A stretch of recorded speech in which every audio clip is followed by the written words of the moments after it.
Hello friends, myself Nilesh Shah, and in this module we are going to discuss about the different types of non-arc welding processes. Now the different types of arc welding, non-arc welding processes that we are going to discuss are resistance welding, oxy-fuel welding, friction welding, laser and electron beam welding, brazing and soldering. Now the basic principle of the non-arc welding processes that are used. The basic principles are resistive heating, chemical reaction, focused light and electrons, sound waves and friction. These are the common principles that are used in the different non-arc welding processes.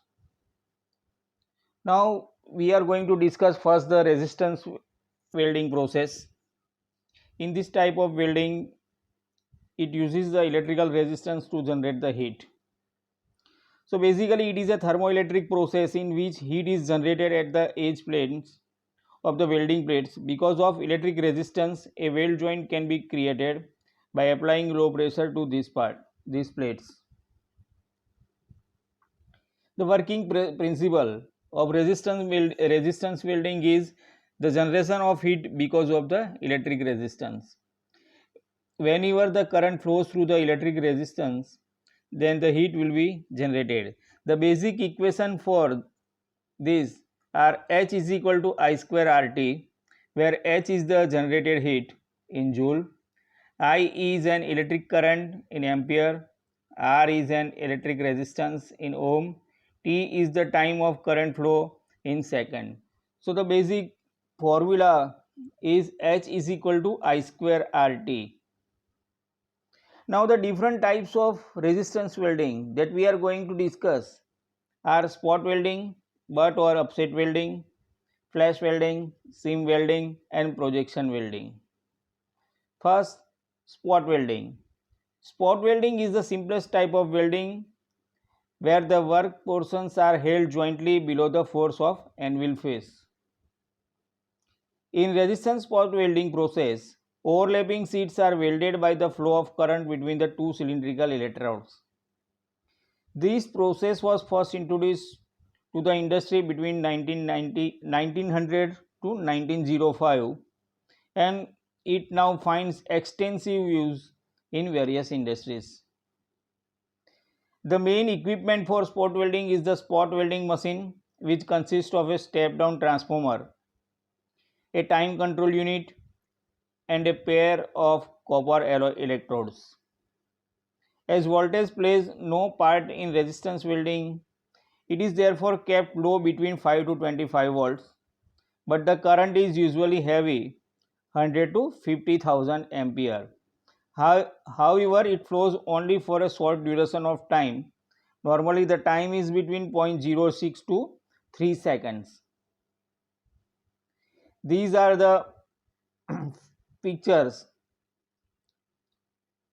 of the electrodes and the workpiece and the spot welding machine. Now the second resistance welding process is the butt or upset welding process. A resistance butt welding machine consists essentially of a bed frame, tabletop and guides, a moving and a stationary plates, a clamp or a feeding and upset mechanism, a transformer. These are the different parts of the upset welding machine. This method is similar to spot welding, but in this process the two ends are prepared face to face in the jaws of the machine so that they butt together with good contact. So in the previous case in spot welding machine, the two pieces are overlap, but in this case in upset welding machine the two ends are put together by edge to edge. You can see in the figure.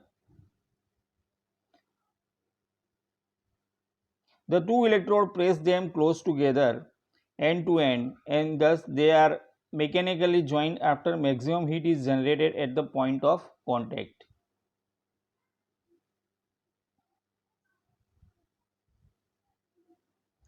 Now the third type of resistance welding is flash butt weld.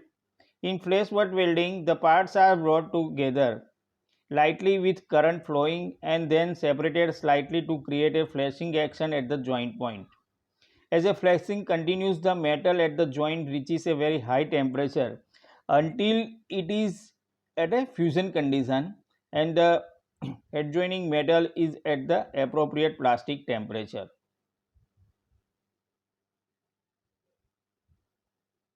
You can see here in the figure.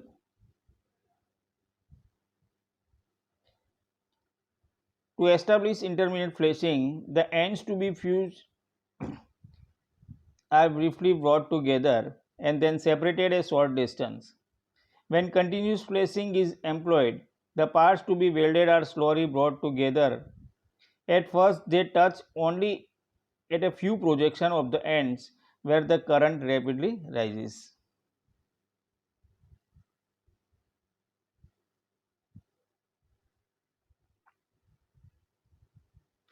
This type of welding is used very extensively to weld railway lines into continuous length. The rail is clamped by the two vertical and horizontal acting cylinders which align each rail to a common datum. An anti-twist device removes axial twist.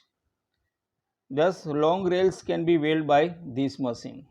So, this is the application of the flash butt welding.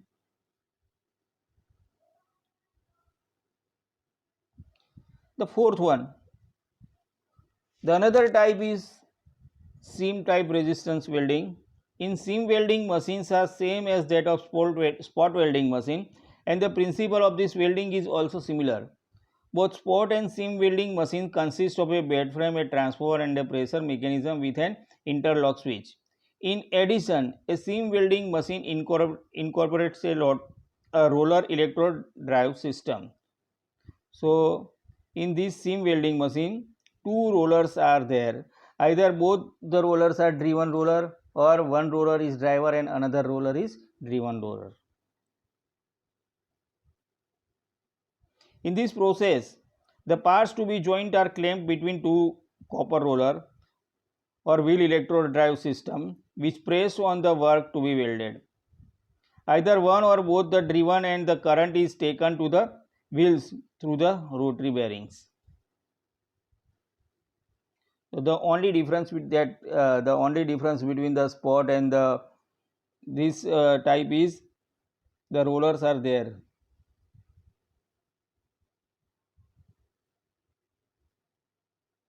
The last type of resistance welding is the projection welding. In projection welding, it is carried out for a variety of components such as steel radiator, coupling elements, brake screws, tin plate, tank handles and the spouts. The workpiece are loaded into a projection welding press in which the electrode is substantial slab. When the current is switched on, a highly localized heat is created at each projection and the metal at the projection rises quickly to a plastic temperature.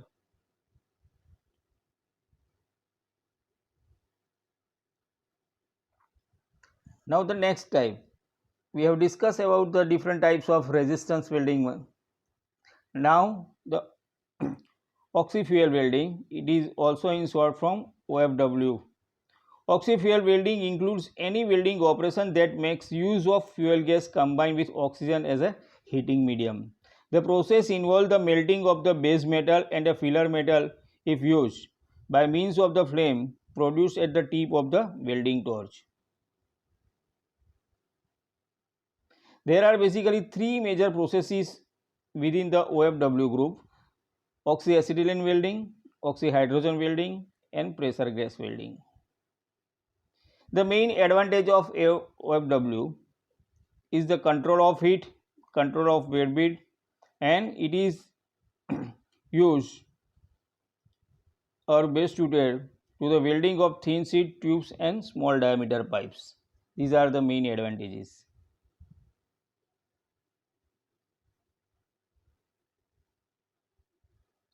Next type is the friction welding. Friction welding, as the name implies, it uses the friction to weld the joints. Okay, there is no external heat that is applied in the joining process. Hence, friction welding is not a fusion weld process but a solid state weld process where the resultant joint is often as strong as the parent metal. So, the friction welding is also called the solid state welding.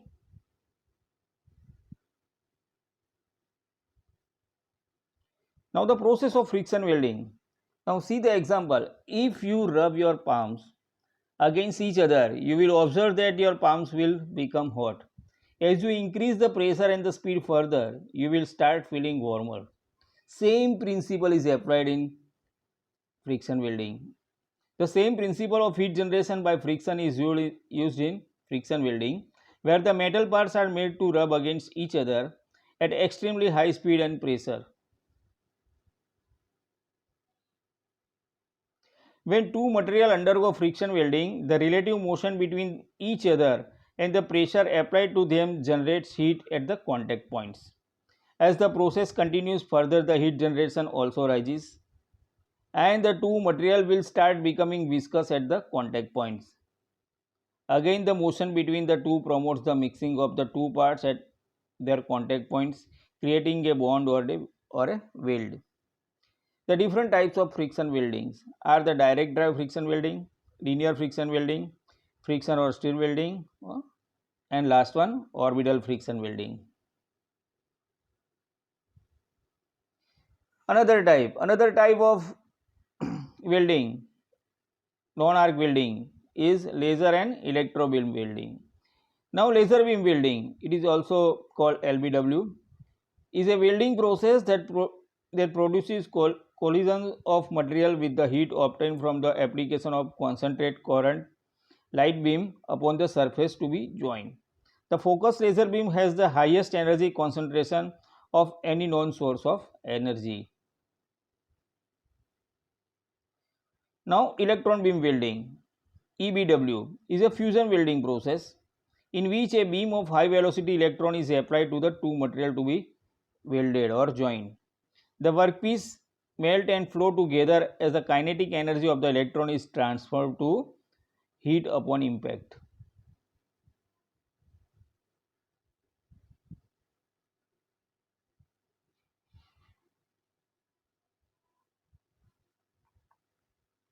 Another non-arc welding process is brazing and soldering.